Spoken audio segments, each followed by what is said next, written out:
Hi guys, welcome to my vlog. Good afternoon, good morning, and good evening kung saan man kayo naroroon guys. Guys, welcome to my vlog. Today guys ay magliligpit ako ng aking mga damit guys kasi ngayong Ramadan, March 1, pupunta kami sa Dubai kasi doon yung amo ko magra-Ramadan sa anak niya. Yan ang aking guys, pasensya na kayo sa kwarto nga makalat guys. Kasi tambakan naman to guys eh. Magliligpit tayo ng ating damit guys. Tara guys. Maliit lang yung bag na dalhin natin guys. Ayan. I-try natin to guys kung magkasya ito sa ating bag. Ito guys yung mga dadalhin natin guys. Kasi para maano natin kung magkasya sa bag kung kasi di ko alam kung ilang kilo sa Dubai.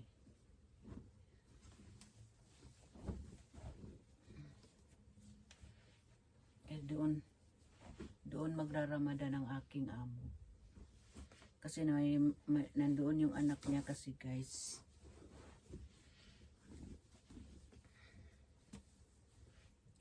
Liligpit tayo ng mga damit. Siguro mga 2 months kami doon. Kasi yung anak nila bagong lipat doon. Bagong lipat sa Dubai. Galing yan sa Amerika dati.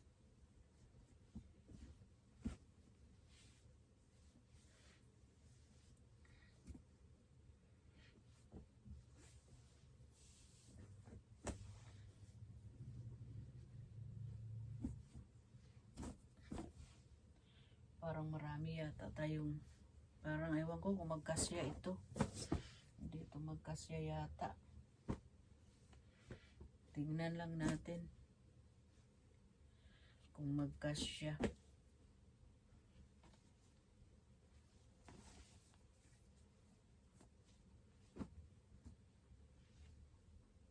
Dala tayo ng pag maligo tayo sa dagat. Ito suotin natin.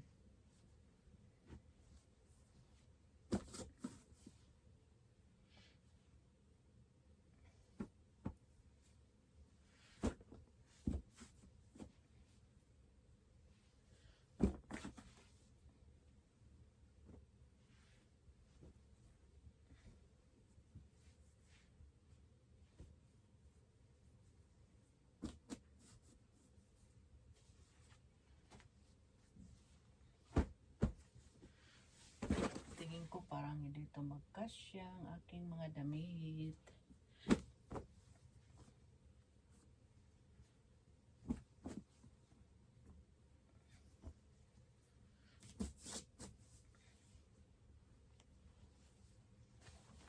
Magdala lang ako ng ilang pirasong pantalon dito.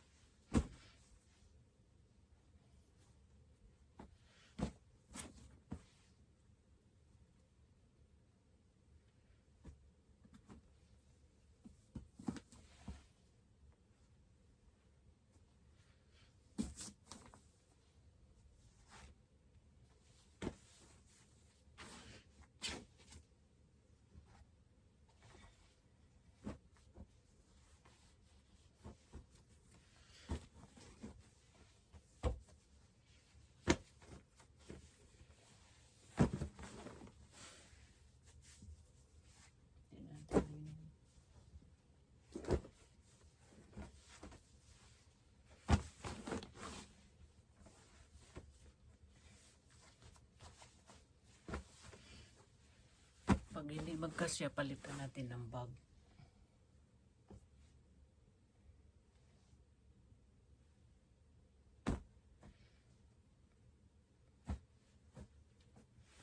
Kasi meron pa tayong mga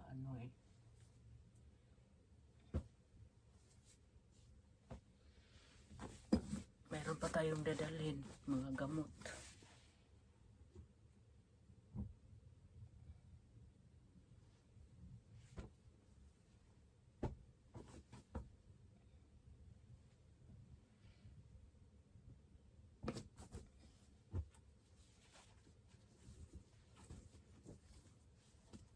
ating mga bra.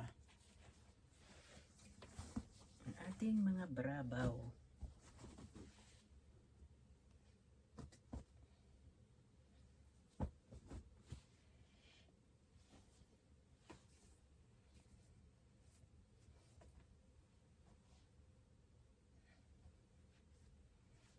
Yan. Dala lang tayo ng ilang pirasong short. Ating mga alam nyo na. Alam nyo na kung ano yun. Tapos isang bag. Kasi para pag umaalis yung amo ko, mayroon akong kukuha ko ng tsinilas.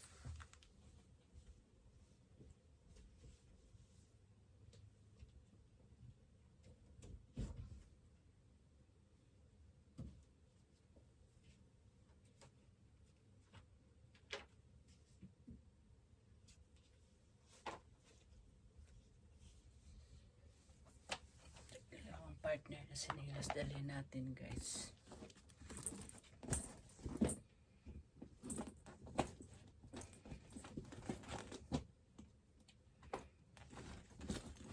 Parang hindi kasya, guys, ah. Hindi ko alam, guys. Hindi kasi ang bag ko maliit.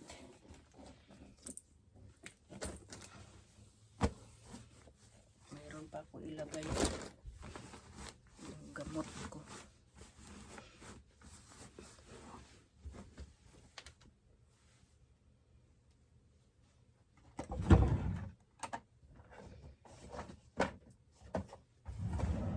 Tapos lotion. Lotion, Nivea baka naman.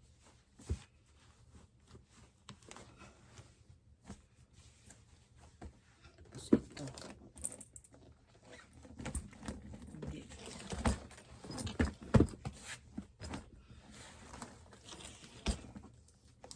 Tapos ito pala yung mga gamot ko. Tapos may brush pa, toothbrush.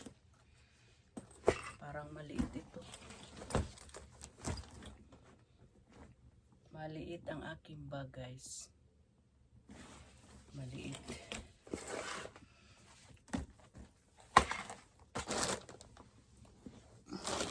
Parang maliit ang aking bag. Hindi ito magkasya.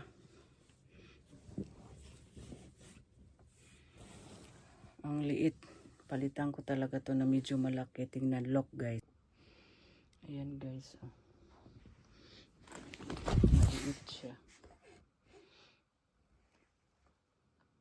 Tinry ko lang naman kung ano. Para ano na.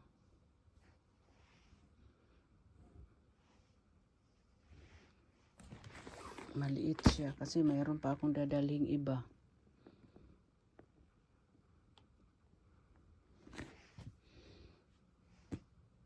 Yan.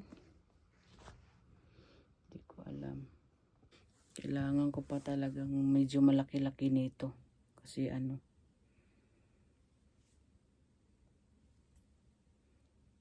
Kasi ngayong uno ang alis namin.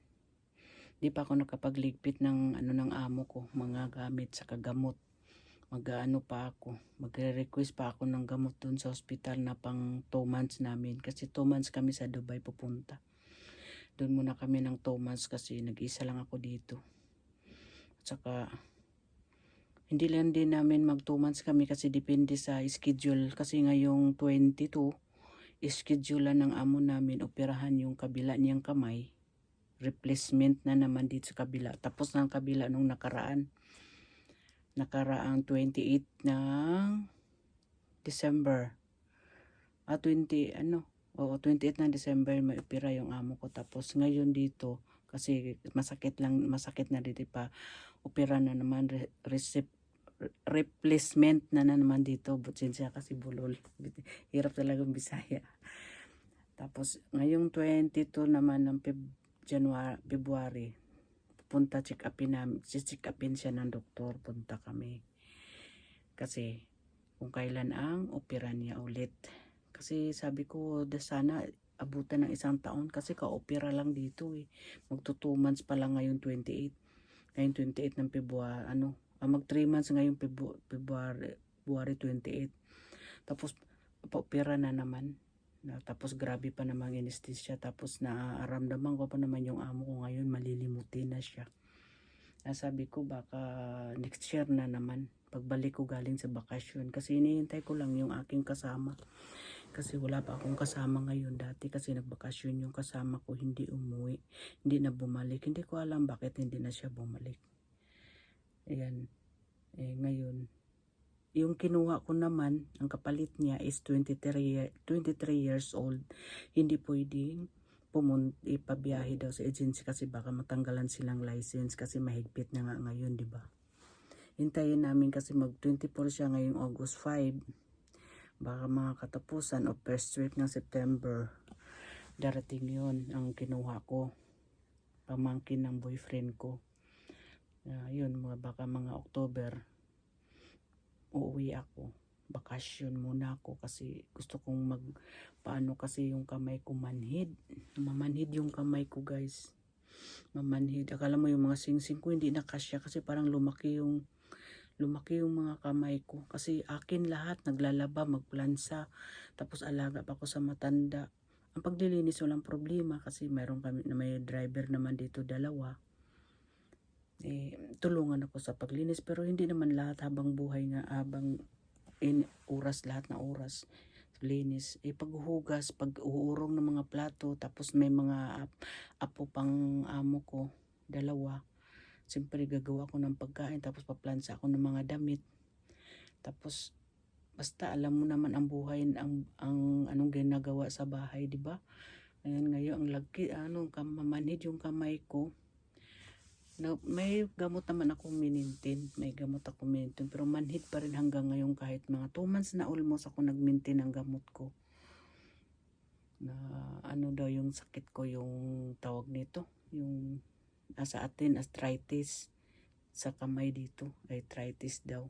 Gusto ko nga pag-uwi magpapatherapy ako. Kasi maraming magaling dun sa atin nga nagte-therapy. Ayan, guys. Lilipat na lang ako ulit ng aking bag kasi medyo maliit talaga, hindi kasya kasi may mga dadalhin pa ako. Siyempre magdala pa ako ng tuwalya ko. Ayan. Sige guys, bye bye guys. Thank you for watching guys. Please guys, subscribe and like.